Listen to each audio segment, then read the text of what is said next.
সবচেয়ে বেশি ভোট বাংলায় কেটেছেন। কই বিহারে তো লজিস্টিক্যাল ডিসক্রিপেন্সির নামে মিসক্রিপেন্সি নেই। এটা তো প্ল্যান্টেড গেম। ভোটের আগেই ভোট করে দিচ্ছেন, তাও পারবেন না।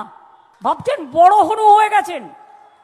এই ভোটার লিস্টে যদি নরেন্দ্র মোদী প্রাইম মিনিস্টার হয়, তাহলে এই ভোটার লিস্টের ভোটাররা কেন দেবে না?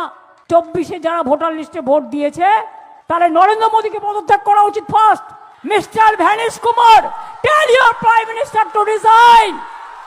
আপনাদের ভোটে তো জিতেছে, জনগণের ভোটে। তাহলে কিসের লজিস্টিক্যাল ডিসক্রিপেন্সি?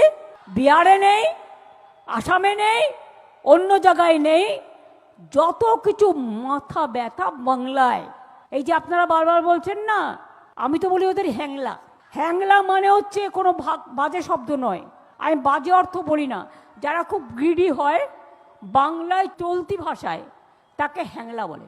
দখল করতে বাংলা বিজেপি হয়েছে হ্যাংলা। কোন পর্যায়ে নামেনি, কোথায় বাকি আছে? প্রতিদিন বাবুরা আসছে, সব হোটেল বুক, টাকার থলি নিয়ে আসছে প্লেনে প্লেনে। সব যত কনস্টিটিউশনাল পোস্ট আছে সব বিজেপি বেচতে আসছে। আর তারপরে তো এজেন্সি আছেই। গভর্নরকে চলে যেতে হলো কেন? একটা ছোট্ট এনকোয়ারি হয়ে যাক। তার তো 3 বছরের টার্মস ছিল। ধনকরকে উপরাষ্ট্রপতি থেকে রিজাইন করতে বাধ্য হলো কেন? একটা এনকোয়ারি হবে নাকি? একটা কাজ করুন, সিবিআইকে দিয়ে তো আপনার পক্ষে করিয়ে লাভ নেই, আর ইডিকে দিয়েও সবাই খারাপ বলাই মনে করি না, বাট ওরা প্রেশার দেয়। আপনি আমাদের সিআইডিকে দায়িত্ব দিন, আমরা করে দিচ্ছি।